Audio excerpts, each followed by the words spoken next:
Assalamu alaikum to all of you. Welcome once again to our YouTube channel यूनानी scholar. I am doctor Bushra Abrar, BMS MD इल्मुल अदविया. तो चलिए students, इल्मु सैदला की class हम लोग स्टार्ट करते हैं. आज हम लोग पढ़ेंगे हबूब पर ख़िलाफ़ चढ़ाना है, गोलियों पर ख़िलाफ़ चढ़ाना या अस्तर करना. जैसा कि हम लोग हबूब का टॉपिक पढ़ रहे हैं, हब के बारे में हम पढ़ रहे हैं. तो प्रीवियस लेक्चर में हमने पढ़ा था कि हब को किस तरह से बनाया जाता है, उसका मेथड ऑफ प्रिपरेशन क्या होता है. आज हम पढ़ेंगे कि उन पर ग़िलाफ़ क्यों चढ़ाया जाता है. कोटिंग ऑफ पिल्स के बारे में हम पढ़ेंगे, क्या मकसद है, क्यों हमें कोटिंग की ज़रूरत पेश आती है, क्यों हम हबूब पर ग़िलाफ़ चढ़ाते हैं. तो चलिए वन बाय वन हम इसके मकासद को पढ़ेंगे आज, और इंशाल्लाह नेक्स्ट लेक्चर में फिर हम उन सब चीज़ों के बारे में बताएंगे आपको जिनसे हबूब पर ग़िलाफ़ चढ़ाया जाता है. यानी कोटिंग मटेरियल्स के बारे में हम पढ़ेंगे, किस किस मटेरियल से कोटिंग की जाती है हबूब पर. तो चलिए स्टार्ट करते हैं. हबूब पर कोटिंग करने के बहुत से मकासद हैं. अब वन बाय वन हम इसके मकासद पढ़ते हैं.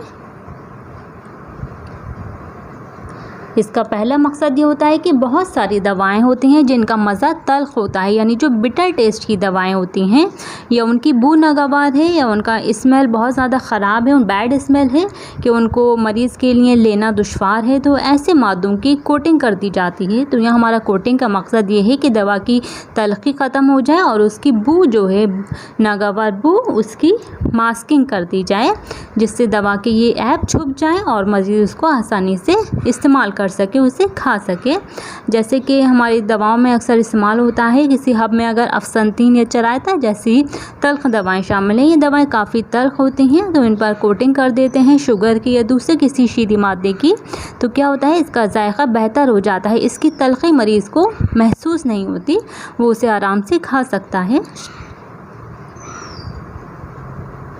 हमारा दूसरा मकसद क्या है, बहुत सारे दवाई अज्जा ऐसे होते हैं जो एटमॉस्फेयर से मॉइस्चर को एब्जॉर्ब कर लेते हैं. यानी कि बहुत से हमारे जो दवा के अंदर ऐसे अज्जा मौजूद होते हैं जिनमें ये क्वालिटी, उनकी ये खसूसियत होती है कि वो एटमॉस्फेयर से मॉइस्चर को एब्जॉर्ब कर लेते हैं. ख़ास करके वो हबूब जो नमकियात से बनाई जाती हैं, यानी कि वो सारी पिल जिनके अंदर नमकियात सॉल्ट शामिल होते हैं. तो सॉल्ट्स की ये खसूसियत होती है कि वो मॉइस्चर को बहुत तेज़ी से एब्जॉर्ब करते हैं, और हम ये जानते हैं कि जब मॉइस्चर को एब्जॉर्ब कर लेगा तो जो पिल्स हैं, हमारी हबूब है, उनकी लाइफ बहुत कम हो जाएगी और वो जल्दी ख़राब हो जाएंगी.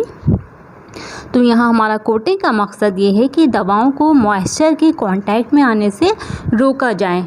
तो इस मकसद के लिए हम यहाँ दवाओं की कोटिंग कर रहे हैं ताकि दवाओं का एटमॉस्फेरिक कांटेक्ट ना हो सके और उनको मॉइस्चर से बचाया जा सके. अब तीसरा मकसद हम पढ़ते हैं. बाज़ औक़ात दवाओं को ज़्यादा अट्रैक्टिव बनाने के लिए भी इन पर मुख्तलिफ़ कलर्स की कोटिंग की जाती है. बाज़ औक़ात क्या है कि दवा बहुत ज़्यादा तल्ख़ भी नहीं है, उनकी बू भी नागवार नहीं है, और उसमें कोई ऐसा मटेरियल भी शामिल नहीं है जिससे मॉइस्चर के अट्रैक्ट करने का उसको ख़तरा हो जल्द ख़राब होने का. लेकिन फिर भी हम उन पर मुख्तलिफ़ कलर्स की कोटिंग कर देते हैं. इसका मकसद ये होता है कि दवाएँ अट्रैक्टिव बनाई जा सकें, ताकि दवा अट्रैक्टिव होगी तो मरीज़ उसको आसानी से खा सकता है. मरीज़ की तबीयत उसकी तरफ माइल होती है खाने के लिए कि हाँ चलो ये दवा अच्छी दिख रही है, इसे खा लेता हूँ. तो बस इसीलिए ये कि मकसद है कि दवाएं अट्रैक्टिव बन सकें, अच्छी बन सकें. ख़ासकर बच्चों की दवाओं को अट्रैक्टिव बनाया जाता है ताकि वो दवाओं को इस्तेमाल कर सकें. नेक्स्ट हमारा मकसद है, बाज़ औक़ात दवाओं पर कोटिंग का मकसद ये होता है कि वो मैदे में डिसइंटीग्रेट ना हों और एज सच मैदे से पास आउट होकर अमा में चली जाएं.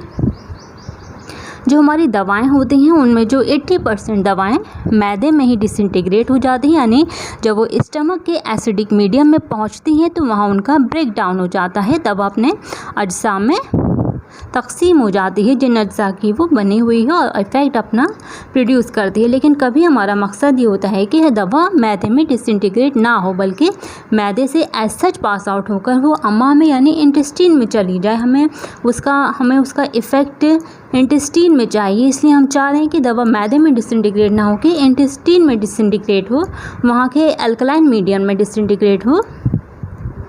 तो इस मकसद के लिए हम समग्र अरबी को राब्ते के तौर पे इस्तेमाल करते हैं.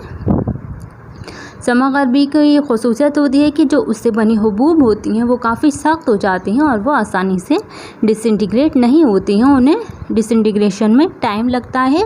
तो उनमें समक अरबी की कोटिंग भी करते हैं, समक अरबी को राब्ते के तौर पर भी इस्तेमाल करते हैं। तो फिर इससे क्या होता है, हुबूब के जल्दी टूट जाने के इम्कानात नहीं रहते, हुबूब मैदे से एज सच पास आउट हो जाती हैं। हमारा पांचवा मकसद ये होता है इसका कि बाज़ दवा में वॉलेटाइल मटेरियल शामिल होते हैं, बहुत से ऐसे बुखारी उसमें अज्जा शामिल हैं जो वॉलेटाइल नेचर के होते हैं। अगर उनका एटमॉस्फेयर में उन्हें खुला छोड़ा गया तो वो एवेपोरेट हो जाएंगे, ज़ाय हो जाएंगे और हमारी दवा की जो इफ़ादियत है वो ख़त्म हो जाएगी। इसलिए हमें चाहिए कि उनके जो वॉलेटाइल मटेरियल हैं उनको महफूज किया जाए। तो उसके प्रोटेक्शन के लिए, उसकी मुहाफ़ज़त के लिए हम दवाओं की कोटिंग कर रहे हैं ताकि जो वॉलेटाइल मटेरियल है उनका एटमॉस्फेयर से कांटेक्ट में नहीं आए वो और इवेपोरेट ना हो, उनको इवेपोरेशन से बचाने के लिए हम दवाओं की कोटिंग कर रहे हैं। Okay students, thank you so much. उम्मीद है आप लोगों को समझ आया होगा। ये इसका एक इंट्रोडक्शन ही था कोटिंग का। अब नेक्स्ट लेक्चर में हम पढ़ेंगे किन किन मादों को, किन किन मटेरियल को कोटिंग के लिए इस्तेमाल करते हैं हम। वन बाय वन हम वो समझेंगे। अल्लाह हाफ़िज़।